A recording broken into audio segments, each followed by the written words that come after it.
It's widely expected, or it's been reported at least, that we could see as many as 3 new iPhones, as well as potentially new iPad Pros, and also a new Apple Watch. From what you've seen so far, what is notable about either the design or the internal functions of what we could see?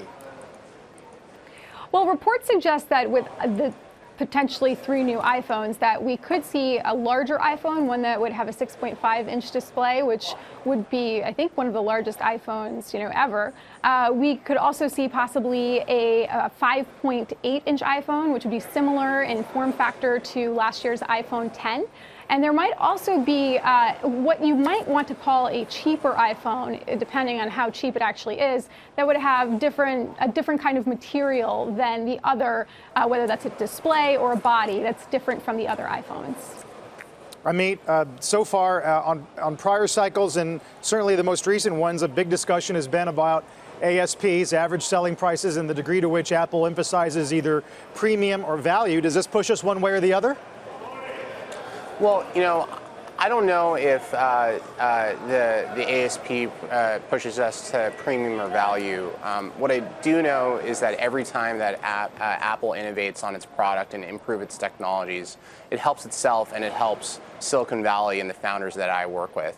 Every time Apple comes out with a new technology, say ARKit, it means a whole slew of new startups build applications for Apple that then generate revenue for themselves, but then also for Apple. So the connections that Apple has to the founders of Silicon Valley are really, really deep, and they help each other.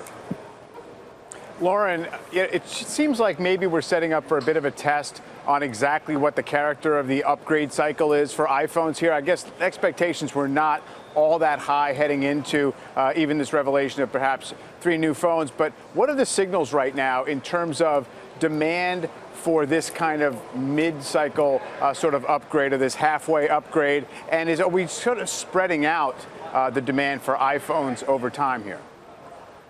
That's a great question. I mean, this is what you might call an S year, so it's not the year when you see the brand new thing. That's the most innovative thing that Apple has to put out there. It's usually an upgrade kind of year, so people tend to take that into consideration when they're considering whether or not they're going to buy a new product. But that said, you may see some consumers who haven't updated their iPhones since the 6 line, since the 7 line. They skipped the iPhone 10 last year, and so for them, this may be the year. Another thing to keep in mind, too, is that it always has been Apple's strategy not just to make it about the iPhone, but to make it about the other products, because they want to lock consumers into their broader ecosystem. And so there may be other products that come out, that people may say, oh, I'm not going to buy the $1,000 iPhone, but this is something that's still going to get them locked into using Apple services.